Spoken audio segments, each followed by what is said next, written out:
It's Monday the 23rd of September and it's about 2 o'clock and I'm here with Roy Foster in his rooms in Hertford College.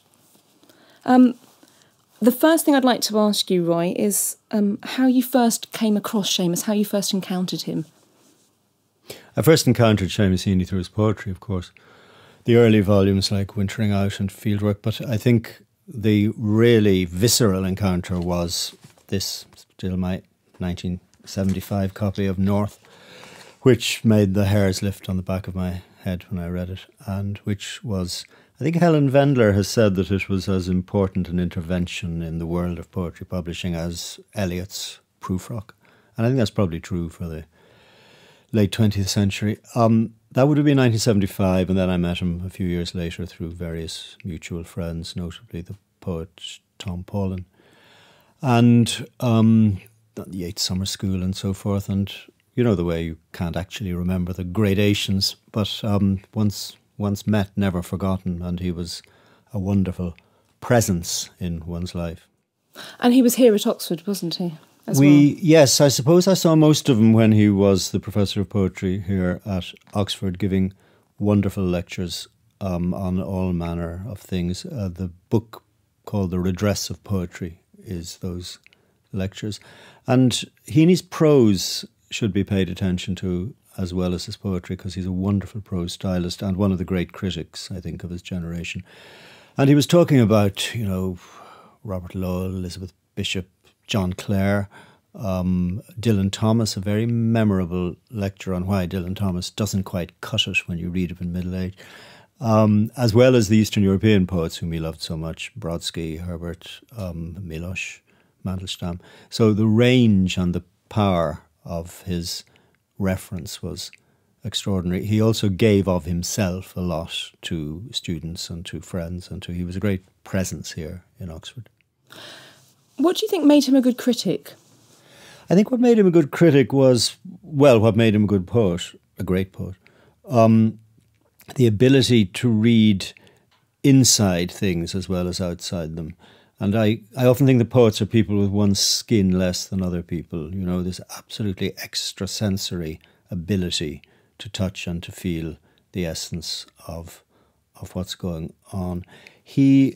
Reading his criticism is also very enlightening about his poetry when he fixes in on something that means a lot to him. I remember he loved a particular passage of Evan Boland's, I think, writing about Elizabeth Bishop, a poet they both love, and where she said that a poet's tone isn't something learned through a conscious craft, it's learned through a world of suffering. And I thought that's very, very true, that though there is this wonderful surface of Heaney's poetry, there are worlds below it, and one of them is that world of suffering. And in a collection like Station Island, which is probably my personal favourite of his books, that is powerfully clear. Do you think he's a sympathetic critic in a way because he's a poet as well? I think he's a sympathetic critic as part of his poetic equipment, but it goes further than that. I mean, Patrick Kavanagh, whose work Heaney admired greatly and which meant a great deal to him, is, I think, an unsympathetic critic, though a marvellous poet. And Heaney wrote a lot about Kavanagh, and with he's very funny in the Stepping Stones book of interviews with Dennis O'Driscoll about his couple of meetings with Kavanagh. But he liked what he called, this typical Seamus phrase, I think it's the airiness, scatter and sheer ordinariness that Kavanagh could impose on his poetry. And Heaney could do that too. But I think there's a kind of bitterness in Kavanagh's poetry which isn't there in Heaney's. I think the way Heaney takes into himself the world he came out of and then delivers it to us is one of his great gifts as a poet. And it's a gift to his readers.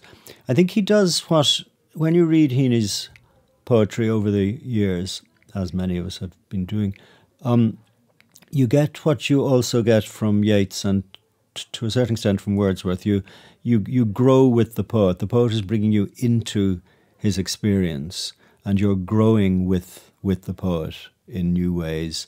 And part of that is, in fact, especially with Yeats, in casting back to one's youth. And that's why I think Heaney sits very comfortably in that great company. In terms of his kind of engagement with language as well, he often talks about the notion of a word hoard and a kind of engagement with sort of wider literature. Do you think that that is also perhaps an appeal of Seamus, that he's not just a kind of Irish poet, but he has a sort of sense of internationalism to him? He's an international poet, and there's not only the great affinity for Eastern European poets. I mentioned, you look at a poem of his and you'll see at the bottom, after the Romanian of Sorescu. It's his range is enormous. Brodsky, whom I should have mentioned, was a friend of his as well as, I think, a very close poetic companion, and he's written, of course, a wonderful poem in memory of Brodsky. And he's comfortably at home in that world, as he is comfortably at home increasingly in the world of classical literature and the great Greeks, and not only his adaptations of Greek literature, not only, of course, poetry, but drama, but also his passion for Greece itself. I think he was actually in Greece when he heard he got the Nobel Prize, I seem to remember.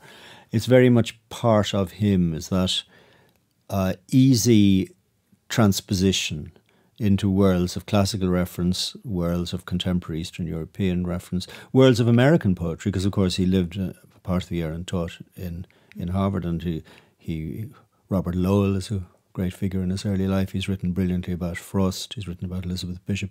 So the net that's cast is enormously wide, without ever compromising on or evading the roots in Mossbawn and Anna Horish, which are absolutely there and come through so often.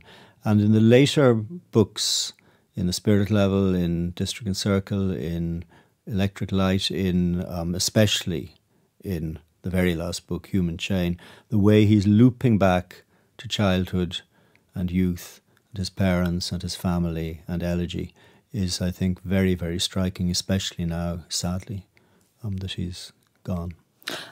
He seems to be an incredibly intellectual poet and an incredibly accessible poet in many ways. How does he square that kind of circle as such?